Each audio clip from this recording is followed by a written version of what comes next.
Bwana, tunazidi kusonga mbele na hii ni sehemu ya 16. Sehemu ya 15 tumeanza kuona JC sasa ameanza kufanya kazi. Yaani tunaanza kumtambua na yale yote ambayo tulikuwa tuna hofu kwamba vipi kama akifanya hivi itakuwaje, sasa ndio tayari hivyo kashaanza kuyafanya. Na kufanya hivyo inaonekana familia itazidi kumappreciate sana kwa kila ambacho anakifanya. Lakini tukumbuke kwamba mimi yupo kwenye harakati za kuwa kwenye mahusiano na mwamba mwingine ambaye tunamfahamu ambaye huyo mwamba akifahamu kwamba JC ameanza kuwa na ukaribu na mimi itakuwa ni shida sana. Festo akijua kwamba JC ameanza kuwa ukaribu na mimi itakuwa ni shida. Kwa nini nasema hivi? Ni kwa sababu baada ya JC kumrejesha Tesha pamoja na mdogo mimi ambaye ni Mariam, ninaamini huyu ni mtoto wa kike tu. Yaani atajikuta anajuta kwamba kwa nini hakumsikiliza jamaa, na atajikuta anajutia kwa kumweka mbali jamaa, na mwisho siku karibu utakuwepo baina yao, na mwisho siku inaweza kaleta hali ya wivu kwa Festo. Sasa tunazidi kusonga mbele msikilizaji. Je, baada ya Joshua kukamatwa ni yapi ambayo yataendelea? Tunasonga mbele. Langu jina ni Lucas Lumbas, tayarishaji ni Elton Tony. Basi JC anaendelea kutuambia kwamba mvua ikaanza kuongezeka kiasi. Miriam bado akiwa amekaa chini huku wapendwa wake wakiendelea kumpa faraja. Na ndio Tesha sasa akawa ameenda hapo ili kuweza kumsaidia dada yake asimame. Mimi nilikuwa nimesimama tu usawa kibaraza nikiwaangalia wote walipofanikiwa kumshawishi Miriam asimame ili waweze kwenda ndani kupanga mambo ya kufanya. Na Shadia akawa sasa anashughulika na majirani waliokuwa wameingia ndani ya geti pia. Aliwaomba waende makwao na kupumzika. Bi Jamila na Machande wakawa sasa wamemshikilia Miriam kumpa mkono alipoanza kutembea kuelekea ndani. Na sasa alionekana kujikaza zaidi ili asiendelee kulia. Tesha akawa amekuja kwangu tena na kunishauri tuelekee kwenye bomba la hapo nje ili kujisafisha mikono. Nami nikakubali na kwenda pamoja naye. Mzee Hamadi yule mwenyekiti, nadhani unamkumbuka basi Mzee Hamadi pamoja na wale wanawake wawili niliowakuta hapo wakawa sasa wameondoka pia baada ya kuongea kwa ufupi na Bizawadi. Na mwanamke huyo akaja pamoja na Shadia kufikia karibu na sehemu yenye bomba nilipokuwa na nawa. Mimi nilikuwa nimenawa usoni na kichwani, na sasa niliweka tu kiganja changu cha mkono wa kulia kipigwe na maji mengi kuiondoa damu. Naye Tesha akachuchumaa karibu nacho na kuanza kukiangalia. Aliweza kuona kwamba kilikuwa kimevimba na sehemu nyingi ya damu iliyotoka ilikuwa yangu. Yote ni kwa sababu ya kuchano na kipande cha kile chombo cha udongo kilicho ambacho kwa kimepasuka kwenye mwili wa Joshua. Nilichokipasulia kwenye mwili wa Joshua kile. So Tesha akashauri niende ndani wakanipake spirit na wafunge mkono kwa bandage laini. Niliposimama na kuwatazama Bizawadi na Shadia, nilikuta wakiniangalia kwa njia mpya iliyojaa huzuni nyingi sana, wakishindwa kunisemesha. Na mimi nikishindwa kutoa neno lolote lile. Ni wazi kwamba hawakuwahi kutarajia kuja kuniona nikitenda kama vile nilivyokuwa nimemtendea Joshua. Na mimi kwa wakati huu sikujihisi amani hata kuwatazama, maana nilihofia labda hata wangeanza kuniogopa.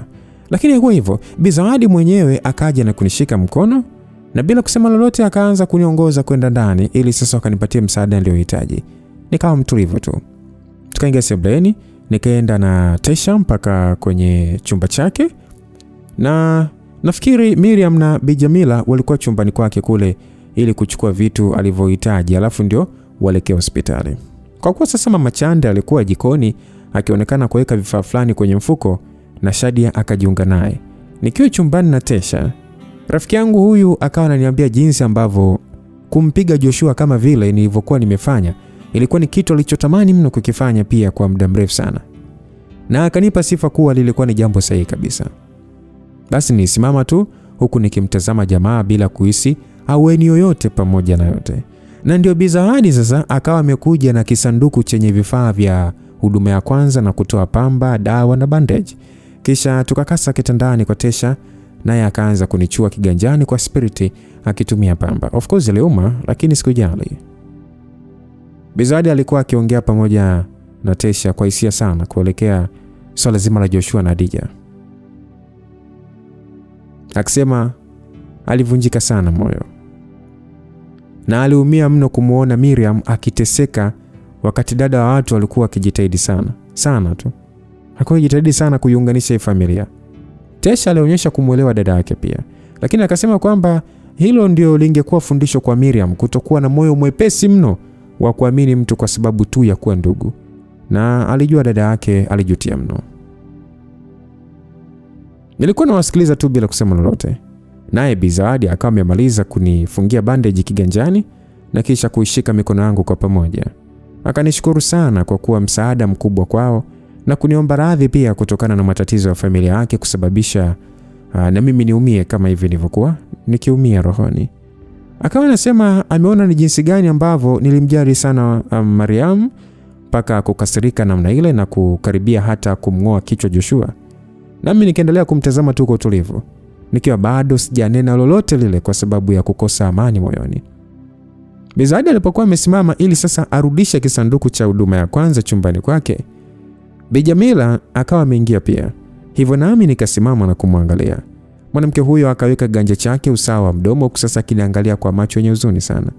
Kisha akanisogelea na kunishika pande za mikononi. Kwa kujali sana akaniuliza kwamba Jesse baba, uko sawa? Ya, niko sawa mama. Niitikisa kichwa kukubali. Bi Jamila akasema kwamba pole sana mwanangu kwa kila kitu. Naelewa kwa nini ulikuwa umekasirika sana baba. Na kwa hilo ni kuombe tu msamaha kwa kweli kwa sababu kustahili haya yote. Ila na kuomba tutaweke hayo mambo pembeni kwa wakati huu, na nashukuru sana kwa kuwasaidia watoto wetu. Wewe umekuwa baraka kubwa sana kwetu. Bila ya wewe yani sijui hata kingewapata nini vijana wetu.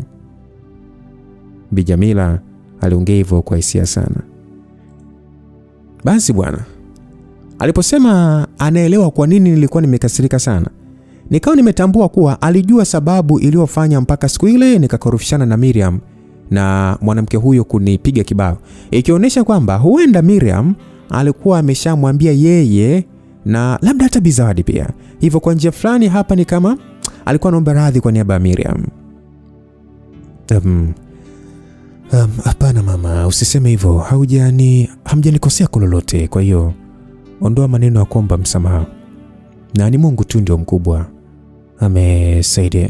Nikawa nimeanza kuongea hatimaye, lakini nikakatisha maneno yangu baada ya Miriam kuingia ndani humo upesi. Miriam akasema kwamba Tesha iko wapi? Miriam alikuwa anataka kuuliza swali, lakini akaishia hapo na kubaki akinitazama baada ya kuniona. Mama wakubwa akanitazama pia na kisha kumwangalia yeye tena. Na ndio Shadi akawa sasa ameingia ndani hapo pia kwa kumpita Miriam. Tesha akamsemesha Miriam kwa kusema kwamba namda ndio unasema. Lakini Miriam akawa kama ameishiwa pozi na macho yake aliyojaa simanzi akashuka na kukitazama kiganja changu kilichofungwa kwa bandage. Shadi akamwambia Tesha kwamba mamu yuko hospitali gani, inabidi tuwai kabla mvua haijawa kubwa mno. Basi Tesha akasema kwamba sijui hospitali jina lake, ni pale hivi barabara ya kwenda Kongoi, ukilipita kanisa tu kwa pale mbele. Bi Zawadi akasema wa hapo huwa wanatoa huduma mpaka mida kama hii ama? Tesha akasema ni masaa 24. Bi Jamila akauliza kwamba kwani mlimwachaje mamu? Kuna sehemu ameumia sana ama?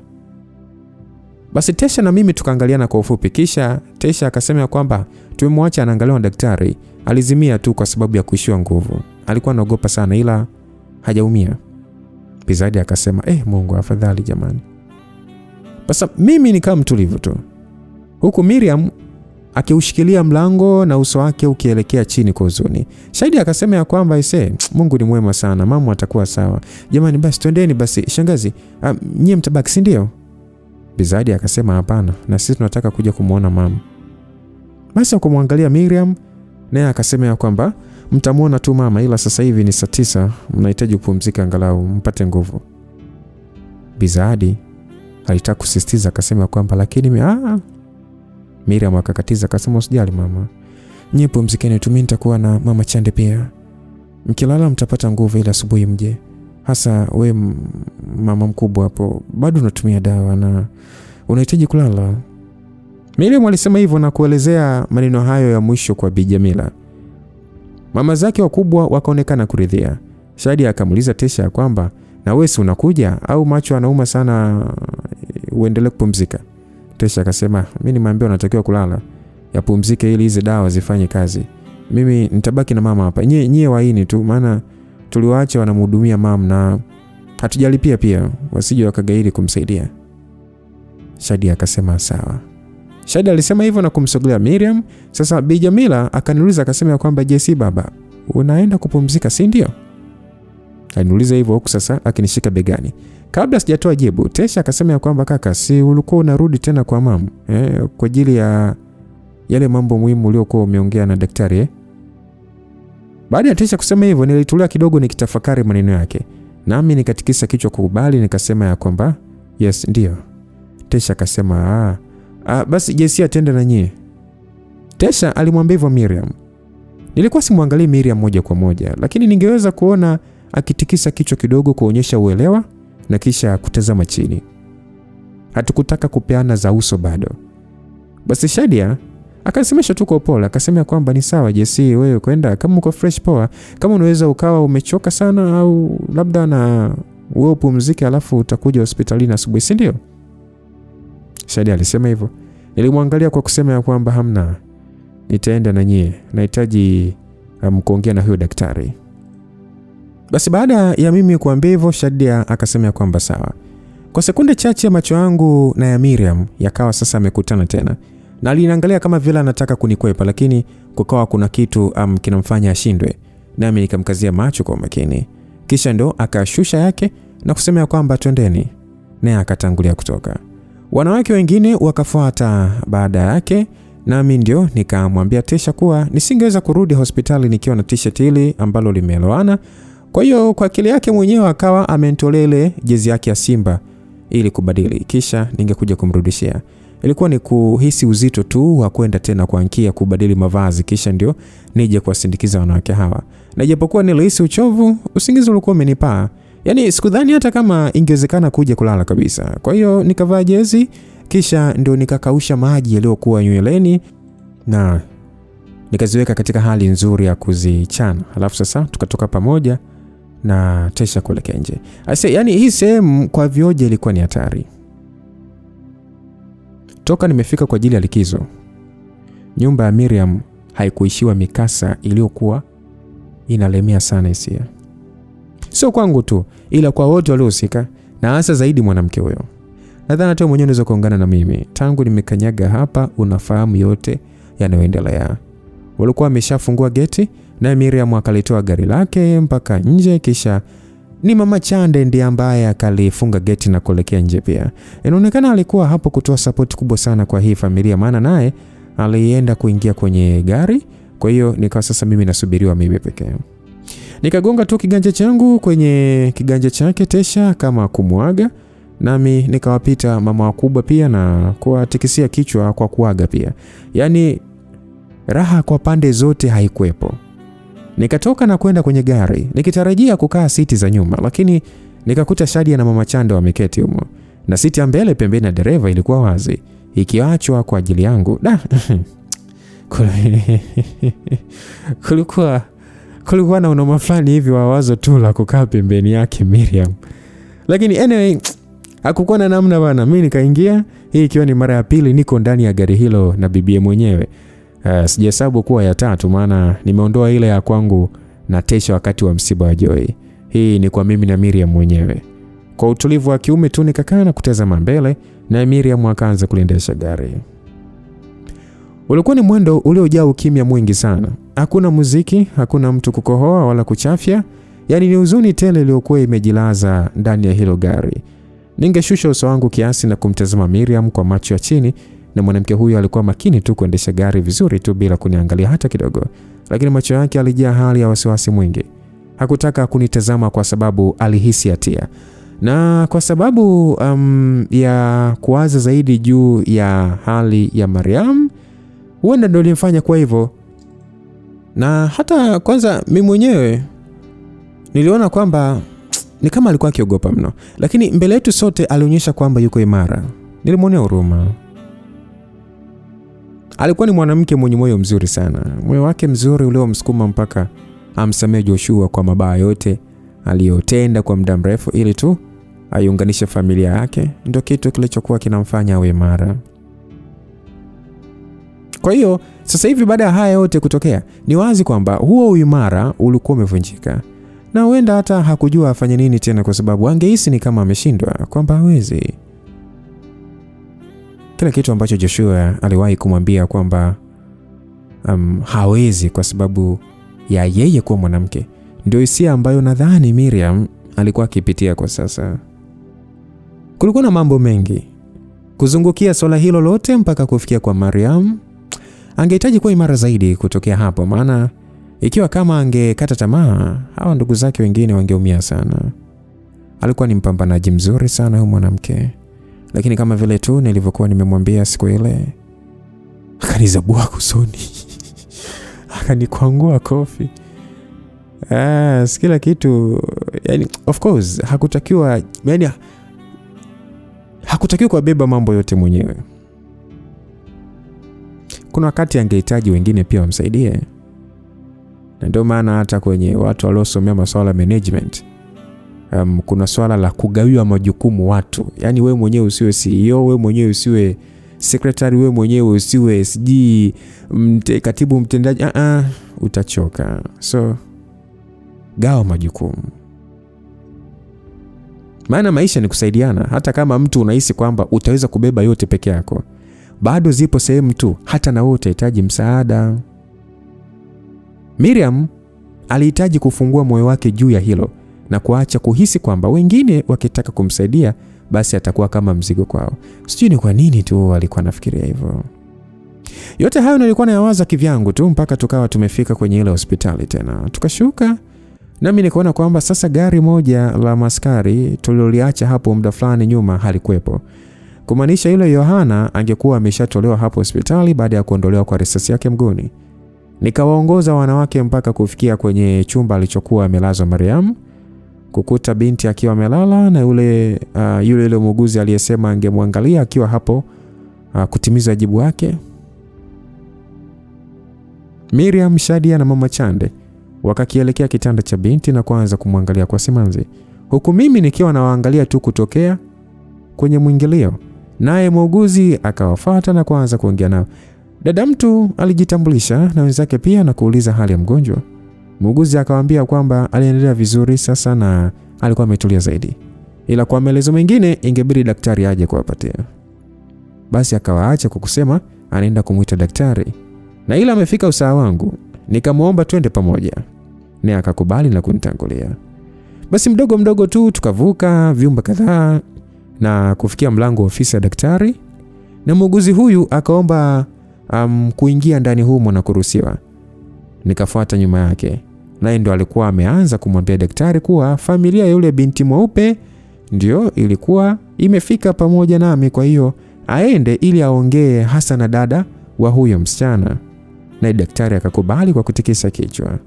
Alikuwa amekaa kitini kwenye meza pana tu kiasi, meza fulani hivi ambao nzito iliyopakwa rangi nyeupe, kukiwa na makabrasha kama yote pamoja na laptop, huku mwamba akiandika ripoti fulani hivi, bila shaka ya mgonjwa mwingine wa hapo.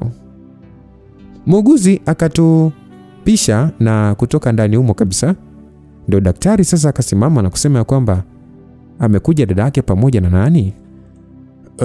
Ni ndugu zake tu wengine wawili. Oh, sawa. Vipi, umempima Mariam mama? Ilikuwa ni bahati tu adrenaline iliposhuka akawa amekojoa. Nesi akawahi mkojo, kwa hiyo tukaupima. Sijawahi kuona kiwango cha juu cha adrenaline namna hiyo kama kwa huyo msichana. Yani ilikuwa ni kama imesimama sehemu moja tu. Ila sasa hivi si damu imetulia? Ndio. Amelala tu usingizi wa kawaida. Okay. Kwa hiyo vipi lile swala? Majibu yanaonyesha huko safi kabisa. Nini? Sidhani kama huyu msichana amebakwa. Kwa hiyo hakuna shida. Yani hana infection wala ugonjwa wote ambao tunaweza kusema ulikuwa kwamba ulikuwepo tayari. Maana tumepima mpaka mimba na kuangalia kama anaweza akawa na mambo mengine, lakini hana. Okay, kwa hiyo hebu ngoja. Vipi kuhusu secretion, yani umempima? Hilo pia nimempima. Na penyewe majibu yakoje? Yuko clean. Yani kabisa, yani Hakuna saini yote ya trichomoniasis au labda bakteria? Hapana. Yuko safi kabisa kaka. Msikilizaji, I say kuna kaweni fulani hivi kalipita moyoni baada ya kujua hayo, lakini nilielewa kwamba ilikuwa ni mapema bado kufikiria kila kitu kiko sawa. Yaani daktari, nilikuwa nimechoka, unajua hali tuliyomkuta nayo. Yaani huyu jamaa aliyepigwa risasi alikuwa ameshamtolea nguo zote na akamweka kitandani. Yaani Mariamu alikuwa ni kama ndani ya horrific moment. Basi inawezekana huyu jamaa alikuwa kwenye harakati ya kutaka kumbaka huyo binti, ndio nyie mkaa mmefika na kumwokoa.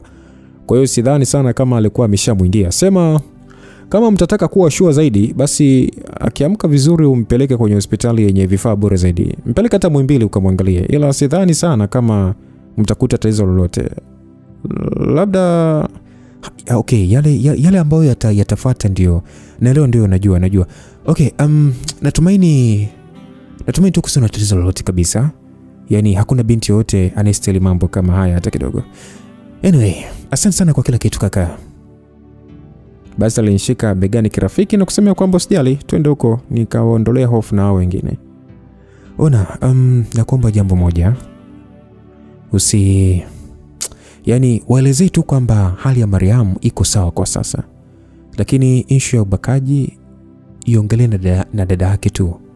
Haitakuwa vizuri sana ikisikika na kwa wengine, maana parojo zisizo kweli zinaweza kusambaa kuhusu binti, si ndio? Ndio wasiwasi wako, si ndio?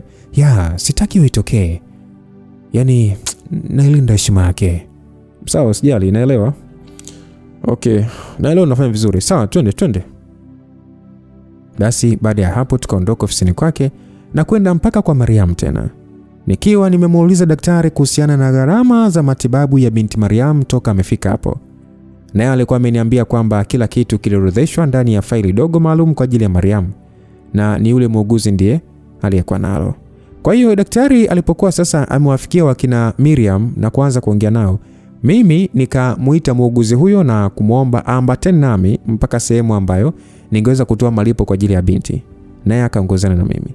Sijui ni kwa nini tu, lakini wakati huu mimi sikujihisi amani hata ya kusogea kidogo karibu na kitanda cha Mariam na kumwangalia binti. Sababu ya karibu zaidi kuifikiria ilikuwa ni kwamba labda yale niliyoyaona yakimpata msichana huyo ndio yalisababisha hali. Lakini zaidi ni kuwa bado nilikuwa nikihisi hatia moyoni. Hivyo nilipokuwa tu nimemaliza kulipia gharama yote kwa kutumia kadi yangu ya benki, nikamwambia muuguzi awaambie wanawake wale kwamba niliondoka, naye akakubali. Niliamua kujiondokea tu kutoka hospitalini hapo mwenyewe tu, ili hatimaye niweze kwenda na kutulia nikiwa peke yangu baada ya yote yalikuwa yametokea. Tena nikisema kutulia na maanisha nilitaka tu kwenda kuankia na kujitupia kitandani, nifumbe macho, nilale basi. Nilikuwa nimechoka sana. Kwa hiyo nikaita tu bodaboda aliyekuwa karibu na hapo, wale wasiolala, wale wachapakazi kweli mpaka saa 10 hivi. So nikapanda huyo, nikaanza kurudi pande zetu za mapumziko nikiwa sasa na karaha tere kwenye roho yangu, maana sio poa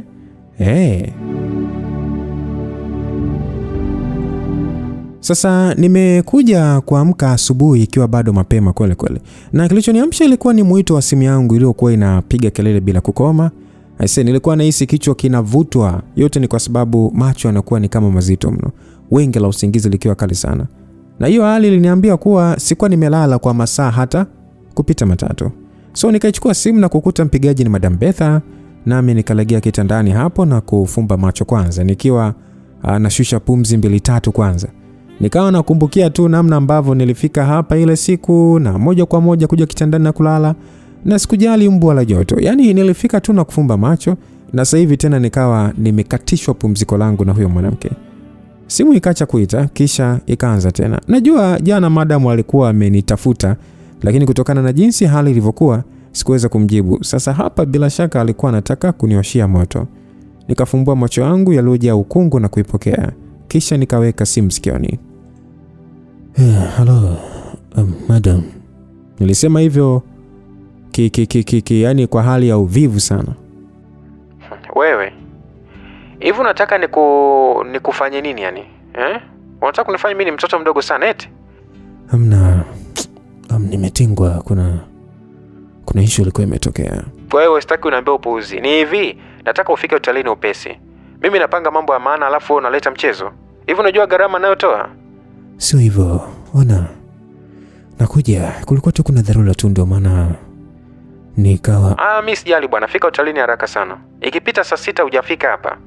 Haitapita madam, nakuja sasa hivi. Nimwambia hivyo kwa uhakika.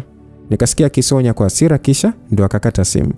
Nikaitoa ya kwangu sikioni na kuangalia muda saa 2. Uchovu wa usingizi niliokuwa na wisi kujumuisha na maneno ya ukali ya huyo mwanamke vikawa sasa vimeiamsha tena hasira fulani hivi ndani yangu, hasa kutokana na kumbukumbu za mambo ya usiku uliotangulia kunirudia. Mimi sikutaka kuendelea kukumbukia yale ambayo macho yangu yaliona kwa sababu ubongo wangu ndio ulikuwa unayaleta hayo. Kwa hiyo nikaona bora nijilazimishe kunyanyuka dakika hii ili niende tu huko Royal Village kupokea mabango zaidi kutoka kwa madam. Na hii nilichukulia tu ni jambo la kawaida. Kwa hiyo nikaufungua mkono wangu ile bandage, nikaivua jezi ya Tesha na suruali, kisha nikaenda kupiga usafi wa mwili na kurudi kuvaa nguo safi. T-shirt langu jeupe la mikono mifupi na suruali ya jeans ya samawati pamoja na zile ndala mpya miguuni.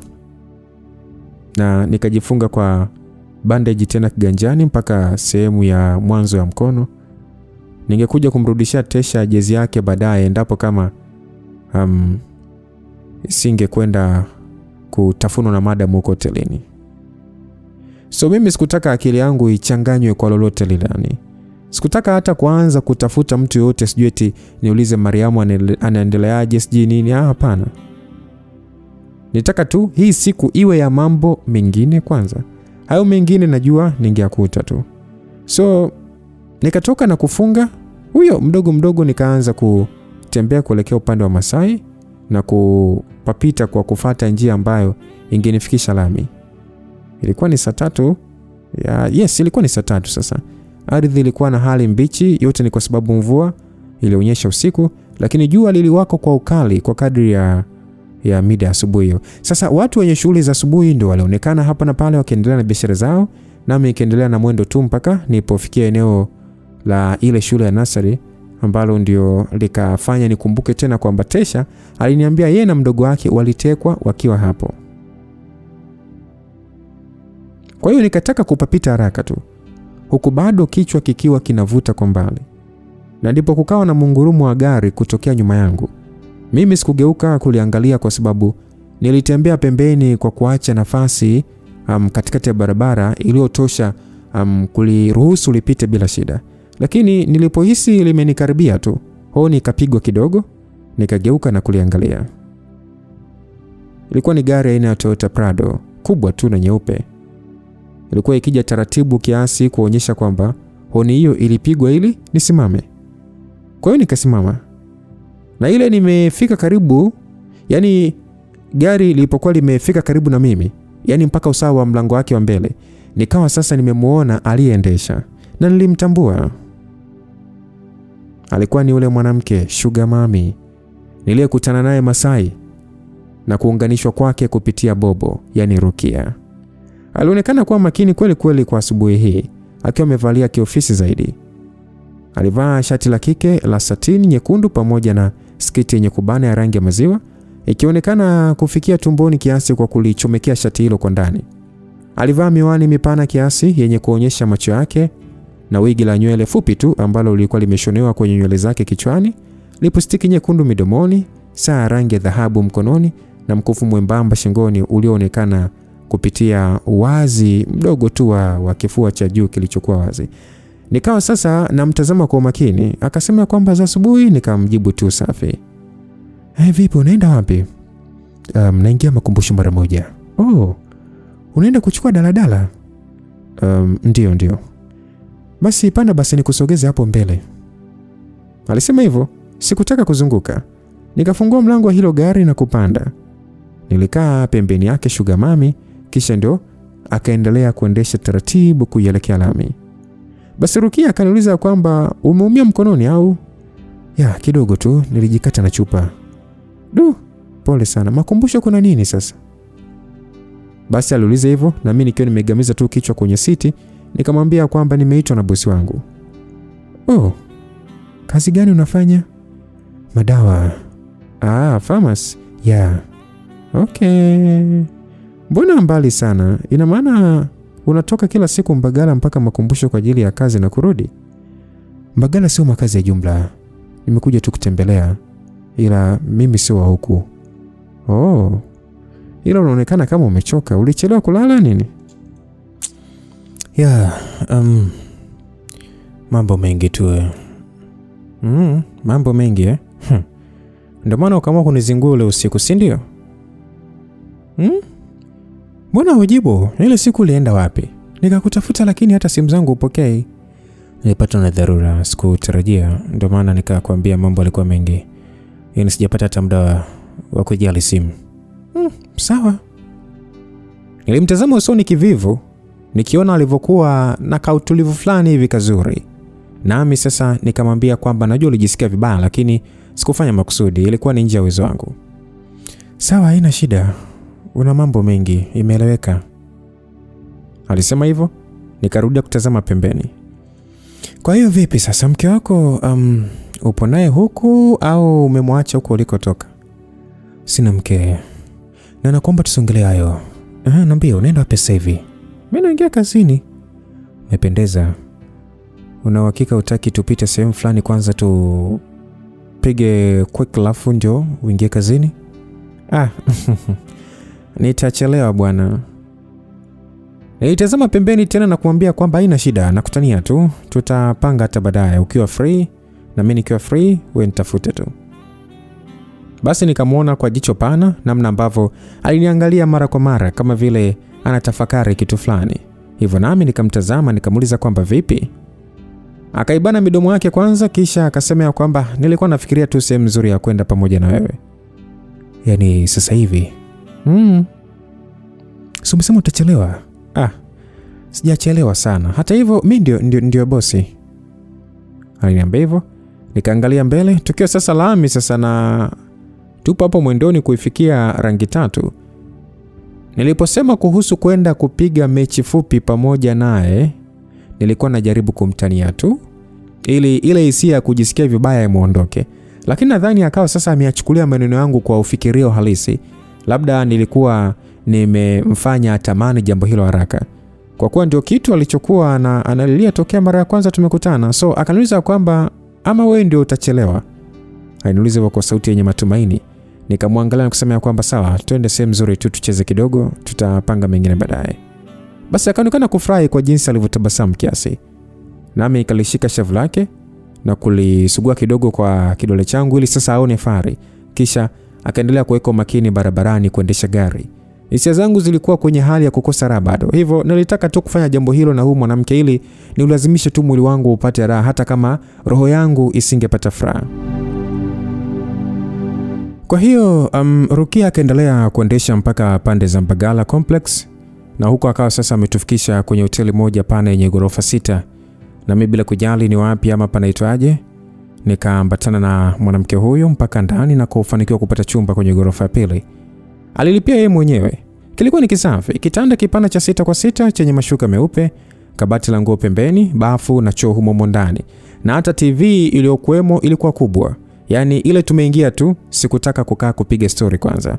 Nikamshika mwanamke huyo mtu mzima kutokea nyuma kwa njia fulani hivi yani kama nimeikaba shingo yake. Naye akadurusha mkoba aliokuwa ameshikilia. Kuna kitu alichokuwa anataka kunisemesha lakini sikujali. Shughuli ilifanyika humo, shughuli ya kirafiki, safi kabisa. Lakini maji yalibakia tu kwenye upande wa store ya kibofu. Sikutaka maji kuyamwagia ndani, hapana. Sasa Rukia alikuwa amelaza kichwa chake pembeni. Alikuwa akipumua tu kwa uchovu. Nami nikamwambia kwamba tunyanyuke sasa, na hisi sasa ni kama saa limekata. Alinitazama akasema kwamba una haraka sana hata wewe najua pia unahitajika huko mapema. Nimesikia simu yako inaita mara 3 hapo. Nilimwambia hivyo. Akaweka ganja chake kwenye nywele zangu na kusema kwamba leo ni Jumamosi. Mimi siko tight kivile. Naweza kuahirisha tu kwenda kama ukitaka tubaki kwa sababu leo siku ya Jumamosi haijabana sana. Hapana, ni muhimu niondoke. Na nahisi nitachelewa na usafiri ila leo ni lazima tutakutana hata tu baadaye. Nilimwambia hivyo. Bado nilionyesha kutokuwa na raha sana, japokuwa nilikuwa nimemfurahisha yeye kupita maelezo, nami nikaashiria kutaka kunyanyuka.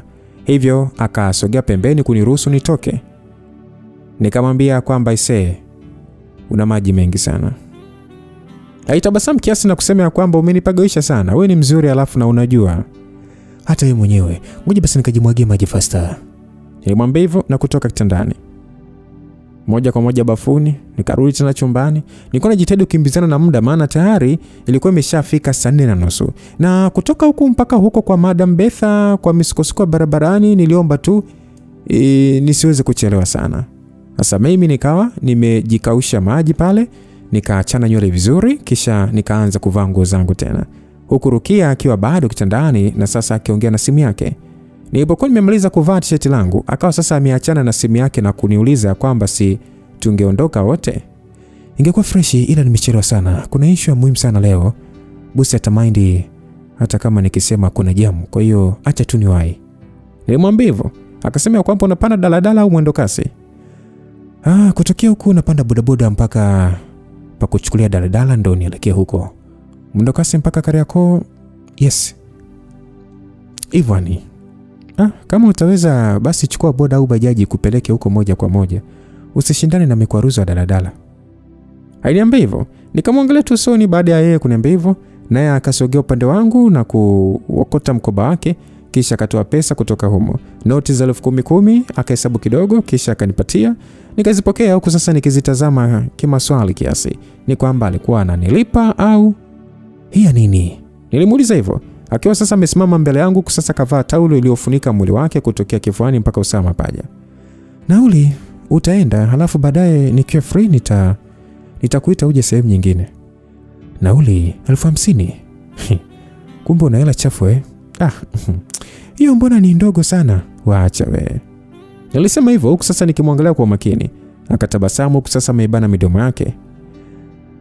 Saskia, mimi nahitaji kuongea ili tuelewane mapema sana, sawa Usije kufikiri labda mimi ni escort au mdoli wa kulipo kwa huduma. Siko hivyo Rukia.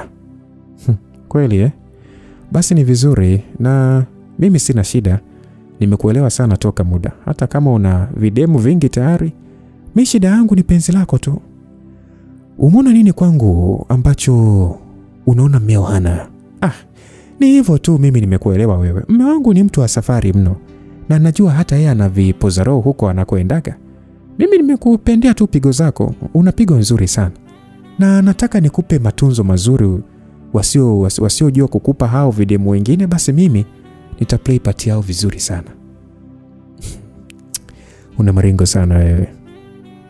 Baada ya kusema hivyo akacheka kidogo kwa pumzi na kuendelea kunitazama huku sasa ameachama na kuulambisha ulimi wake gegoni. Yaani basi tu.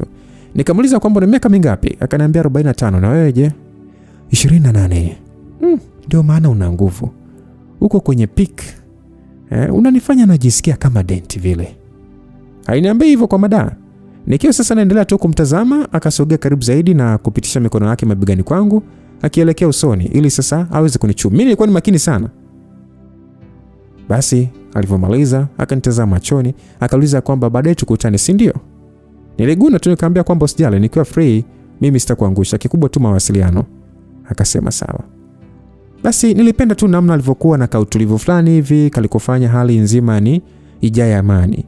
Nami nikamwacha hapo hatimaye na kuondoka zangu ili niwahi kufika kwa Madam Kipiri. Kabla sijarushiwa sumu yake pakiwa bado ni mapema. So mwendo wa kufika saa zima na dakika chache ukawa umenifikisha maeneo ya makumbusho, na moja kwa moja nikamwelekeza dereva wa bajaji mpaka kufikia kwenye hoteli ya Royal Village. Ndio, niliamua kuchukua bajaji binafsi mpaka huku ili niweze kuwahi baada ya kuachana na Sugar Mami Rukia. Na tulikuwa tumewasiliana wakati niko mwendoni na yeye kunisifia kwa mahaba ambayo nimempatia. Akisema kwamba ana hamu sana ya kuja kuniona tena, maana hakutegemea kwenda kazini asubuhi hii akiwa amechangamka namna hiyo. So pamoja na kuwa swala hilo la Rukia liliegamia kwenye upande fulani hivi mzuri wenye kusisimua, bado tu sikuwa nimeipata amani ya rohoni. Yaani furaha sikuwa nayo hata chembe. Lakini Ili kumridhisha nikamwambia tu nilifurahi sana pia kuwa naye asubuhi hiyo na kumsifia kwamba alikuwa mtamu sana. Kuonana baadaye lingekuwa ni swala la kuangalia sasa na hali kama zingeruhusu. Na hapo ndo tukawa sasa tumeagana mpaka baadaye. Yaani ile nimefika tu hotelini saa 6 ilikuwa imebakiza dakika 8 tu kuingia. Kwa hiyo nikawahi kule ndani upesi sana mpaka kufikia kwenye mlango wa chumba chake madam, kisha nikagonga hodi na kusubiri. Kikadi kapitishwa pale na mlango ukafunguka. Hapo mbele yangu alikuwa amesimama Madam Betha mwenyewe. Akiwa amevaa t-shirt laini tu la mikono mirefu na cheni ya dhahabu shingoni, suruali ya skinny jeans nyeusi miguuni na viatu vyeupe vya ganja. Muonekano wake aliniambia kwamba muonekano wake ni kama uliniambia kwamba ni kama alikuwa anataka kutoka yani. Kwa jinsi tu unavyomuona hawezi kuongea, ni moja kwa moja anakuambia kwamba anataka kutoka. Kama sio ndo alikuwa amerudi kutoka sehemu. Na kichwani bado nywele zake zilikuwa ni fupi kwa kupakwa dawa. Ila sasa alikuwa amezichanganya na rangi ya maziwa kiasi upande wa juu. Kwa ule usistadu wa kishua ndivyo ambavyo alikuwa anaonekana. Alinitazama kwa njia fulani hivi kama vile anataka kunimeza. Nami nikiwa sasa namtazama kwa macho yenye uchovu, nikalazimisha tabasamu kiasi na kunyanyua simu yangu kumuonyesha muda kwenye kioo. Sitajua alama, sijachelewa na steli tuzo. Nilianza kumsemesha kwa njia utani. Akatulia kidogo, akiangalia simu yangu kisha akasema kwamba umechelewa. Ni saa 6 na dakika 1. Wewe umesubiri ninge dakika 1 hapa ndio useme kwamba umechelewa, si ndio? Acha ujanja madam. Hivyo umeanza kunichukulia kama mtani wako, si ndio?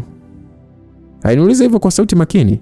Niliona wazi kwamba hakuwa kwenye mood ya utani kama mimi tu. Hivyo nikaweka umakini wangu kwa kumwambia kwamba I'm sorry, hizi siku mbili zimekuwa nzito madam. Basi alinitazama usoni kwa umakini, kisha akachia wazi zaidi mlangoni ili niingie. Nikapita mpaka ndani ya chumba hicho na kusimama usawa wa sofa upande mwingine, naye akafunga mlango na kuja mpaka karibu na mimi. Acha kuchanganywa na habari za familia wakati ambao biashara zimeanza kutembea mdogo wangu. Utapoteza ulichokipambania. Aliniambia hivyo kwa mkazo sana. Nikatikisa kichwa kubaliana na hilo. Usifikiri kila siku nitakao kupigia inamaanisha kwamba eti nataka hilo jambo, hapana. Kuna watu wengi sana wa kunipa hicho kitu na sina muda nao. Nikikukuvutia waya pokea. Next time ukinizingua nikapigwa joto la kupoteza madili yangu, aisee na kuapia nitahakikisha ni wewe ndio linakuivisha mpaka unakauka. Ushanisoma? Ya mwanzo mwisho. Nilimwambia hivyo. Okay, sasa unajua kuna watu nilikuwa nimewapanga uje waonyeshe unavyotengeneza madini ili wanipe access ya mahala secure na vifaa bora ili issue yetu ianze kazi. Na hiyo ilikuwa ni jana. Festo alikuwepo pia. Lakini ukapotea tu, sijatoa mwako ndo wapi. Na kupigia upokei. Sijui ukafikiria nini? Ukafikiri kwamba nawashwa sana ama? Madam, naomba nisamehe, haitatokea tena. Nimekuangusha zamu hii lakini nakuahidi haitatokea tena. Kuanzia sasa hivi nitafuata unachotaka. Nitakuwa popote ulipo ukinihitaji, maana hili dili nalihitaji sana. Sitakuangusha. Jana kulikuwa tu kuna dharura kidogo lakini anyway haitajirudia, I'm sorry. Nilimwongelesha kwa njia ya kubembeleza sana. Kisha nikaishika shingo yake taratibu, sasa mkono mwingine nikiweka kiunoni mwake. Akawa sasa ananiangalia kwa njia ya kuudhika bado, kama alikuwa amekasirika sana. Akatazama pembeni akasema kwamba ole wako ije kujirudia, sitakuelewa tena. Nikasema I promise. Nimwambia hivyo kwa hakika. Alinitazama usoni kwa udadisi na kuuliza kwamba mbona macho yako mazito hivyo? Ulikuwa wapi jana? Unakumbuka ile juzi nilipigiwa simu hapa nikakwambia sijui ndo ulitwa na shangazi yako, sijui mama kafanyaje huko sijui ndio ikawaje? Huyo binti alikuwa ametekwa. Walimteka, kwa hiyo ikawaje sasa? Ya, walimteka. So tukaanza kumtafuta. Ndio tumempata jana usiku. Alikuwa karibu kuuliwa. Ila sasa hivi yuko hospitali anaendelea vizuri. Kwa hiyo sijalala vya kutosha. Yote ni kwa sababu ya hiyo issue. Walikuwa wamemteka huyo msichana kwa nini yani? Na ni wakina nani hao? Ni kakake tu, yani mjinga mmoja tu hivi anataka mali aliyorithishwa huyo msichana. Kwa hiyo ndio ulikuwa mpango wake. Yani ulikuwa ni mpango wake amuue ili aipate. Yani kaka yake, ndugu yenu kabisa? Kwanza yeye yuko wapi? Polisi huko wameshamkamata. Wewe. Hiyo ni story ya kweli au umeitunga tu? Kwa nini kudanganye? Huyu binti ni kama mdogo wangu. Isingekuwa ya hivyo ningekuwa nimekuja kwako. Ningekuwa huku. Kwa sababu unajua huku ni muhimu sana, ila tunaowapenda ni muhimu pia, unajua hilo. Nimwambia hivyo kwa pole, akanisogelea kunishika begani kisha akasema ya kwamba ndio najua, ila ukiendelea kuweka familia mbele, hizo distraction hazitapotea. Sasa hivi nataka twende tour, nikuonyeshe network yetu. Alafu wewe una kichwa kizito sana. Yote na hapa yote ni kwa sababu ya usingizi. Haya, faida gani sasa? Baadaye tukaenda kwenye meeting na wenzetu kuongelea masuala muhimu. Ukasikia sijui shangazi, sijui mama, sijui kapata pressure huko. Ukimbilie kwake tena, si ndio? Si ndio? Ukipigiwa simu tena unaenda, si ndio? Tell me if I'm just wasting my time, boy. Hapana madam, nimekuambia kuanzia sasa hivi hivi vitu havitanichanganya tena. Mimi ni wako, popote unapotaka twende tutakwenda. Kichwa changu kipo active, hakuna shida. Oh, vizuri. Mimi nataka kuanzia sasa kiwe active kwenye hii game, tena ni kwa 100%. No sit back, sawa? Sijui familia, sijui nini mambo, sitaji kusikia chochote, sitaki.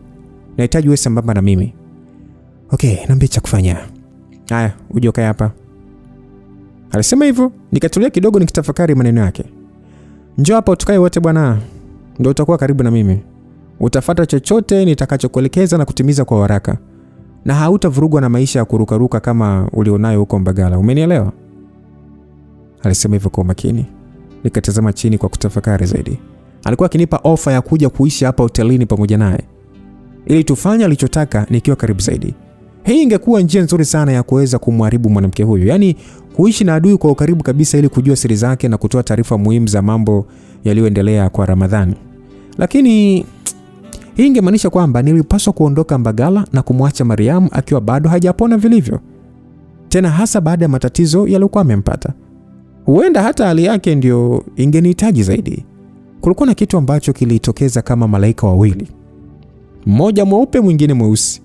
Huyo mweupe akinishauri nisifanye jambo ambalo Madam Betha alilitaka ili niweze kuendelea kumsaidia Mariam. Na huyo mweusi akashauri akasema, wewe naye hebu achana na Mariam bwana. Kwani unalipwa unavomsaidia unalipwa? Unalipwa? Wewe njoo tu kaa kwa huyu kibibi hapa ili uendelee kutimiza kisasi chako kitamu bwana.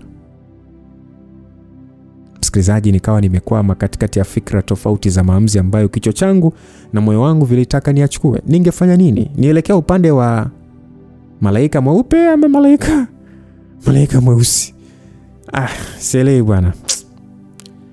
Basi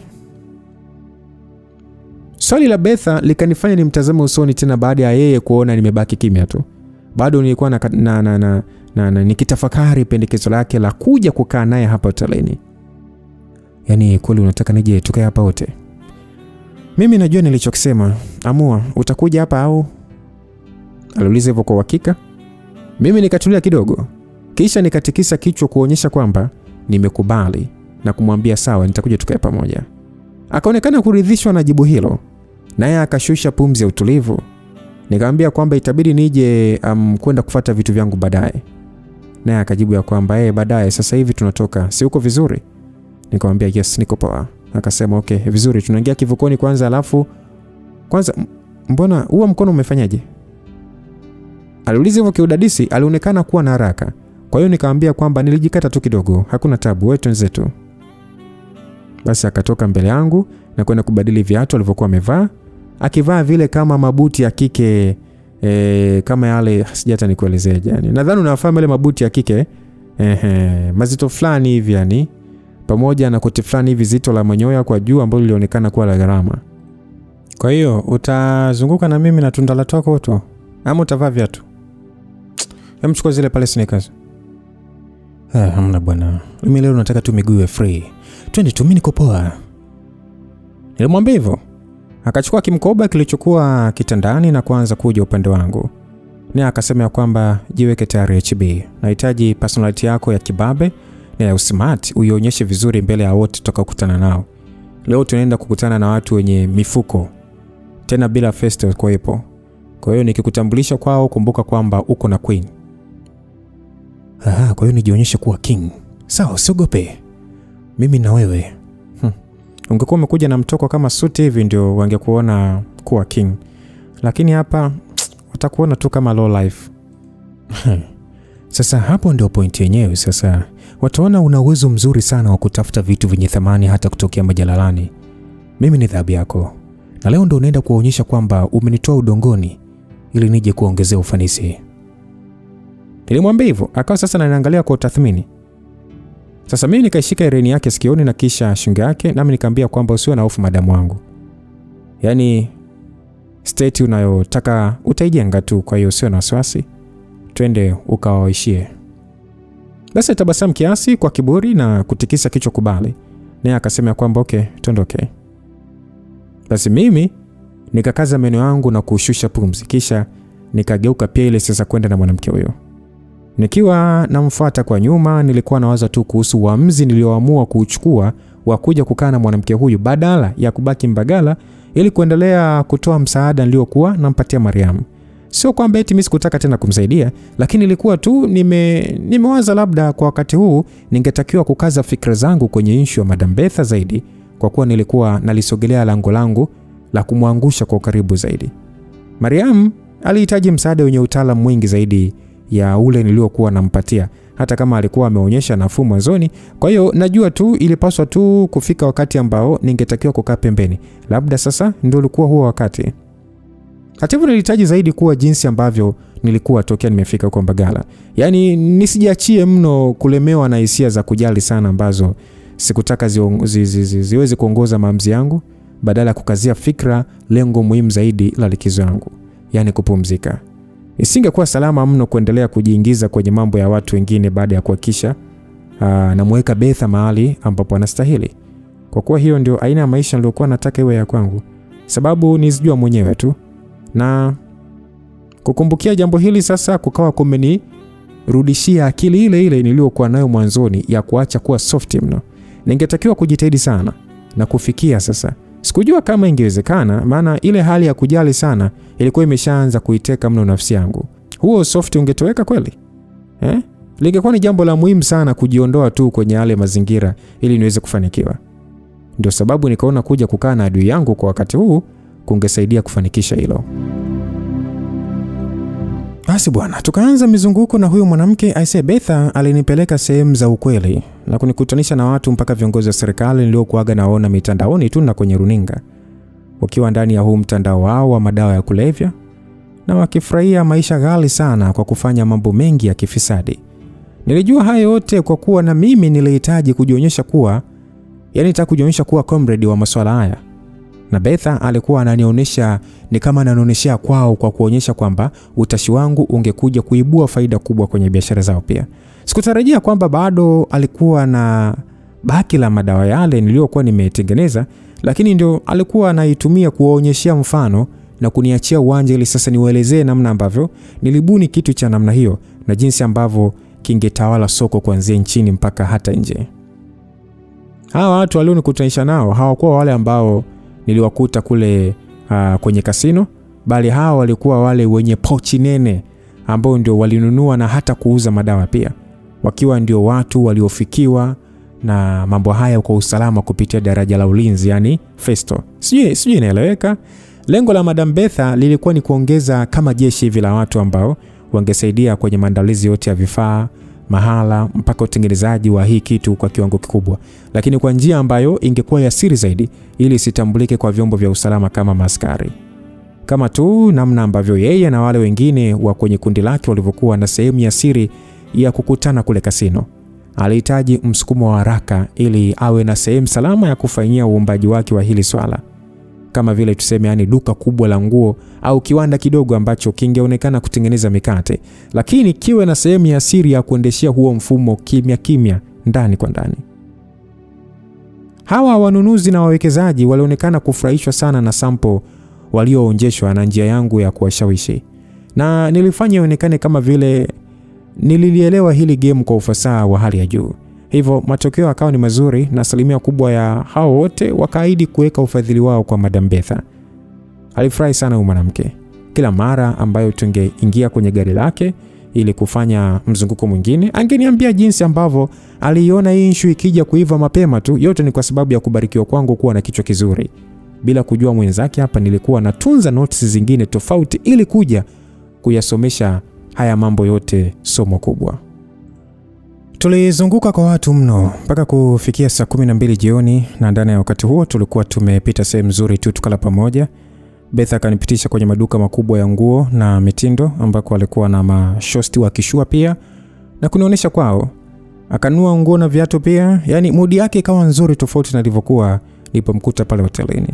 Alikuwa akipata mialiko kutoka kwa hao marafiki zake ya kwenda kwenye party zao pamoja nami, maana wengi walimsifia kuwa alipata mwanaume mwenye mvuto sana.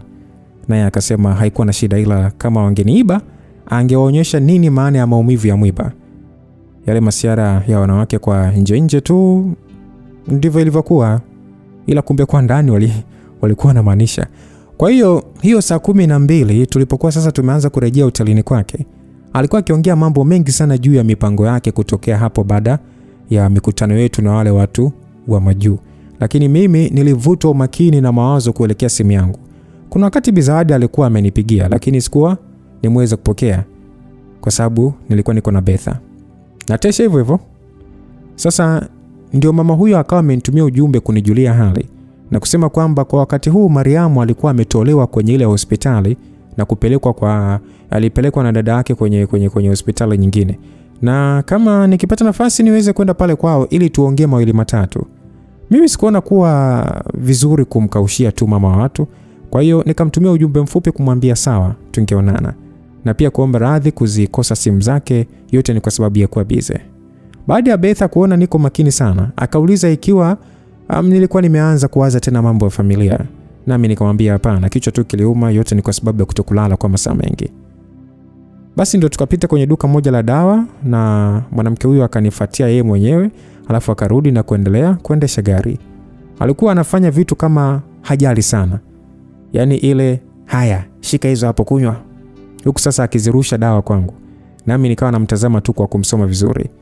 Nilielewa kwamba Betha hakuwa mtu wa kuonyesha yani ni kama na udhaifu hivi, hapana. Lakini sasa nikaanza kutambua kuwa alikuwa na udhaifu mpya. Mimi. Yes. Hakutaka nilione hilo ili nisiwe shida kwake. Lakini tayari nikawa nimeliona.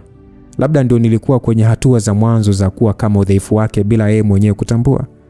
Ama tayari alikuwa ameshatambua lakini hakutaka iwe wazi. Yaani iwe wazi kwake yeye mwenyewe. So aliogopa yale ambayo alipitia kwa Chaligonga. Na alikuwa sahihi kuogopa kwa sababu mimi ndio ningekuja kumvunja vibaya mno. Yaani mpaka angebaki anashangaa. Alikuwa ameanza kunitendea kwa njia fulani hivi ya kudekeza mno toka niliposhiriki naye tendo na yeye kunielezea kisa chake na mume wake. Na naona hata ukali aliokuwa ananionyeshea alipoona nakosea ulitokana na kuumia rohoni kabisa, na sio tu kwa kuwaza kwamba eti angepata hasara. Kwa hiyo mimi sasa ningetakiwa kuendelea kujiweka karibu naye zaidi na kumuonyesha kwamba namjali ili ifike mahali fulani hivi aniamini kwa asilimia zote kabisa, na ndio ingekuwa njia nzuri ya kumlegeza na kumwangusha yeye na watu wake bila kunihisi labda nikija kinamna hiyo. Hatua ya kwanza ingekuwa ni kumridhisha kwa kuja kukaa pamoja naye. Hii ingekuwa noma, Yes. Basi tukao sasa tumeingia maegesho hotelini ikiwa ni saa 1 na ilikuwa ni inaelekea saa 2 hivyo siku. Na kweli kwa sasa maumivu ya kichwa alikuwa yamefifia baada ya kutumia Hedex muda mfupi tu kabla ya kufika. Na alikuwa akiendesha gari lake la Harrier, na baada ya kushuka akanibebesha mifuko yake ya shopping na kutangulia mbele yangu kama vile ni bosi anayefuatwa na kijakazi. Alipenda sana uwadhifa. Mimi kimya tu nikamfuata tu, nikiwa nahisi uchovu machoni maana bado usingizi ulikuwa unaniita. Nasi tukaingia chumbani kwake. Baada ya kufikia, joto nilihisi asili ikiwa kali sana mwilini. Na yeye alikuwa akisema anahisi joto sana, lakini sijui ni kwa nini alikuwa ameamua kuvaa nguo nzito na kuzunguka nalo nusu siku nzima. Eti wakishua ana kazi. Kwa hiyo nilipoweka mizigo pembeni, moja kwa moja nikaanza kuvua nguo zangu ili sasa niweze kwenda kujimwagia maji bafuni. Na ile tu ndo nataka sasa kuondoa suruali. Betha naye akawa sasa anaondoa nguo zake mwilini. Hivyo nikahisi tu kwamba huenda alitaka kwenda kuoga pia. vipi, unaingia bafuni kujimwagia ama? Nilimuuliza hivyo. Akanigeukia baada ya kuwa sasa amebaki na ile sidiria tu yenyewe pamoja na nguo fulani hivi ya kamba. Na akatikisa kichwa kukubali kuwa anaenda kujimwagia maji. Kwa hiyo nisubiri umalize kwanza alafu ndo niingie kuoga ama? Akasema kwamba hilo lilikuwa ni swali au maelezo. Mimi nilikuwa nakwambia tu. Kwa nataka niingie bafuni peke yangu ama? Alafu ufanye nini? Sinasubiri umalize kuoga alafu na mimi nikajimwagie. Aliniangalia kwa macho yenye makini sana ili nione kwamba alikuwa anatoa maana fulani. Madam, sio kwamba labda yani ni kwamba nimechoka tu. Hivyo mbona unakuwa unapenda sana kujitoa kile? Sio hivyo madam.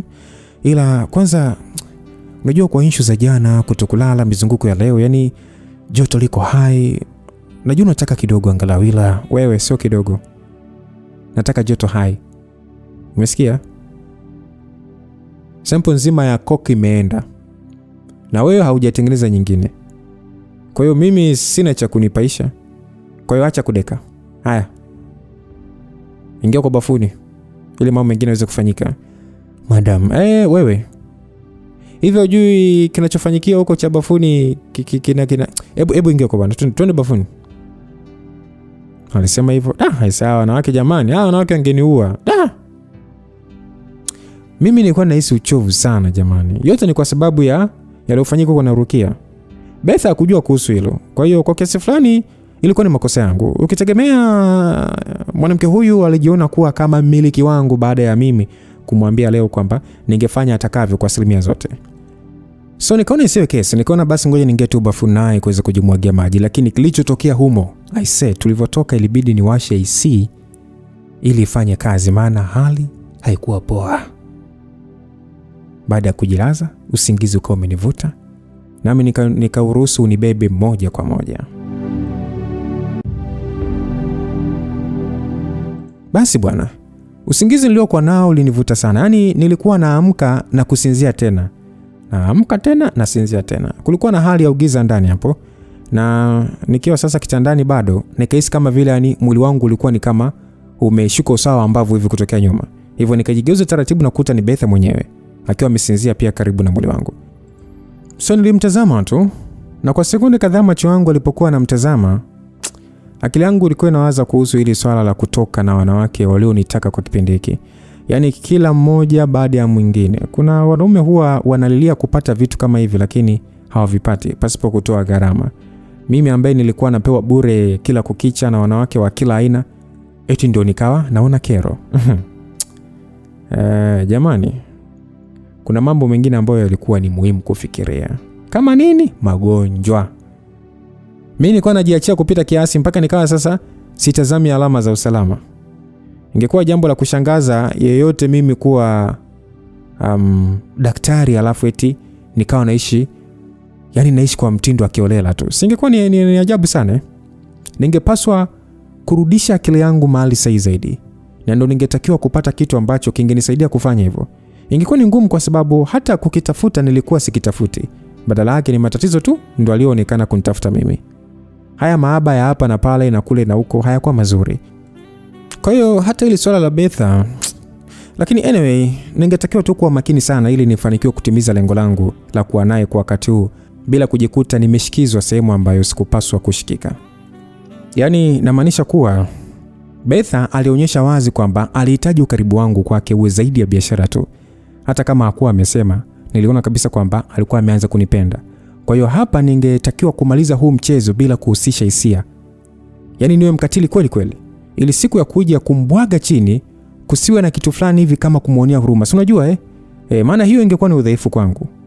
Alikuwa ameshanionyesha namna gani alivyokuwa mkatili, na ndio maana sikutaka kulisahau hilo ili hatimaye nije kuukomesha ukatili wake.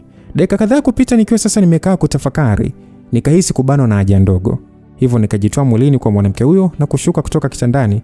Nafikiri nikawa nimemfanya amke. Nami nikamtazama na kuona sasa ananiangalia kwa yale macho mazito ya usingizi. Akauliza unaenda wapi? Nikamwambia naenda kukojoa. Basi nikaelekea bafuni, nikatoa haja ndogo na kurudi chumbani tena. Nami nikachukua simu yangu na kutazama muda kukuta ni saa 11 alfajiri. Kikweli nilikuwa nimelala sana. Kwenye simu yangu kulikuwa na taarifa kutoka kwa watu walionitafuta kama askari Ramadhani, kuna Tesha, kuna Ankia na kuna yule Rukia. Rukia sana sana ndiye aliyekuwa msisitizaji wa kunipata, maana alipiga na kutuma jumbe kadhaa za kunitaka tukutane, lakini ndio ikawa imepita hivyo. Mimi sikuona haja ya kuisumbua akili yangu na swala lake, nami nikasogea mpaka usawa wa sofa na kusimama hapo. Sauti ya Beth ilisikika kutoka kitandani ikisema kwamba wewe si uje ulale. Nilimwangalia na kuona kwamba alikuwa ameunyanyua mwili wake juu kiasi ili sasa anitazame. Nami nikamwambia kwamba hamna, usingizi umeshaisha, wewe lala tu, mimi nitakaa hapa. Pana kucha muda sio mrefu. Beth akasema wewe, njoo kae macho huko bwana, toka huko. Nitabasamu tu kisha nikamfuata mpaka hapo kitandani na kujilaza tu vile vile kwa kumruhusu yani aweze kuwa karibu na mimi. Basi akasema kwamba sasa unataka ukaa kwenye baridi wakati joto liko hapa, wewe vipi? Hapana, sikutaka kukusumbua tu. Nilimwambia hivyo huku sasa nikimtekenya taratibu ili aweze atakufurahi, aachane na ile hasira. Wewe najua tu njaa itakuwa inakusumbua wewe. Sijui nani alikwambia ulale bila kula. Nitakula baadaye wala usijali. Ni Jumapili, tuko free sana. Ufuate vitu vyako baadaye alafu urudi huku tufanye mambo mengine. Sawa madam. Haya, napenda kusema hivyo. Nini? Kwamba yes madam mama. Yeah. Kwa nini? Sijui hata. Wengi wakiniita hivyo yani nahisi pride, ila wewe ukitumia madam yani sijui hata ni kwa nini tu, lakini anyway najisikia vizuri. Alisema hivyo kwa sauti iliyofifia.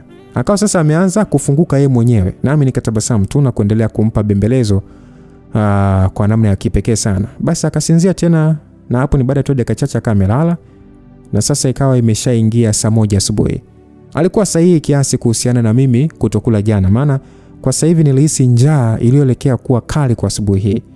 Na mpaka kufikia mida ya saa 2 hivi bado alikuwa amepumzika tu. Ndani dakika chache kwenye muda huu simu ikaanza kuita. Mpigaji akiwa ni Rukia. Nami nikaitolea sauti maana nisingeweza kumjibu na Beth akiwa hapo. Lakini nilitaka kuongea na mwanamke huyo pia, nimueleze kwamba jana nilitingwa. Yote ni kwa sababu ya ilikuwa tu nilimwambia tu kwamba kuna dharura na ikanibidi mimi nitunge hadithi yote kuhusu mimi kusafiri ili niweze kumkwepa mazima. Ni baada tu ya simu kukata ndio mlango wa chumba hiki ukaanza kugongwa. Inaonekana Beth hakuwa mbali sana kiusingizi. Kwa hiyo kugongwa huko kwa mlango kukafanya amke. Akaniangalia usoni kiuchovu, nami nikamuuliza ikiwa alikuwa na mgeni kwa asubuhi hii. Akasema hapana, inawezekana tu ilikuwa ni room service ama labda ni Doto ndiye aliyekuwa amefika hapo. Kwa hiyo akaniambia niende kufungua. Nikamwacha hapo kitandani akiwa anajinyosha. Nami nikavaa suruali yangu pesi na kuchukua kadi ya mlango. Kisha ndio nikaenda kufungua mlango. Oya.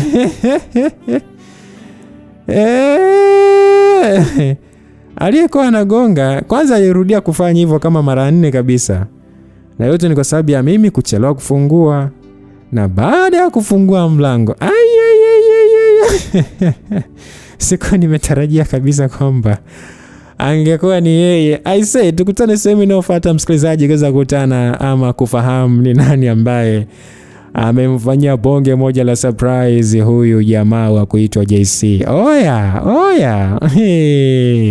Kwa mapenzi yake Mwenyezi Mungu niseme tu kwamba God be with you till we meet again. Oya, mambo yanazidi kuwa matamu. Halafu naomba nitoe pia onyo, ni kwamba juzi kati hapa nimetoa story nyingi sana. Yani zilikuwa ni nyingi, yani zinatoka nyingi mpaka watu mkaanza kulalamika kwamba Luka stories zimekuwa nyingi, tutolee tu hata 2 ziishe. Nikasema sawa. Kuna mtindo baadhi ya watu naona kwenye comment mnaandika kwamba hii story mbaya, bora hata hii hapa inaeleweka. Yani umeona kwamba unaisifia story ambayo umecomment kwa kuiponda story nyingine kwamba yani haieleweki. No. Naomba uchukue chakula kinachokuhusu tu. Vyakula vingine kama vinakupatia allergy achana navyo. Sawa, ndio maana ya uwepo wa story nyingi. Chagua chakula kinachokuhusu. Kama unaona kinakupa allergy, waachie watu wengine waburudike. Usibaki unaandika maneno ambayo mtunzi naye mwenyewe anasoma comment. Baadhi ya watu wanaoifuatilia sana story wanatamani sana hata story ingekuwa inatoka kila siku. Alafu wewe unakuja kuandika kwa kuiponda hiyo simulizi. Naomba uheshimu, hata kama story inafuatiliwa na watu 1000 tu, naomba uheshimu hao watu 1000, sawa Hata kama ni 500, naomba uheshimu sana. Naomba uheshimu kama vile ambavyo mimi na uheshimu hawa watu. Naombeni punguza kucomment vitu ambavyo sivyo. Chukua kinachokufaa, shiba, ondoka. Sawa Ukishiba kama unataka kubakia hapa kwa Lumbasi simulizi, sofa lile pale, lala. Ukishtuka kuna story nyingine, ule ushibe, lala. Story nyingine, kula, shiba, lala. Umesikia acha makasiriko. Umesikia? Hapa ni Mboga Saba. Umesikia God be with you till we meet again. Bye bye.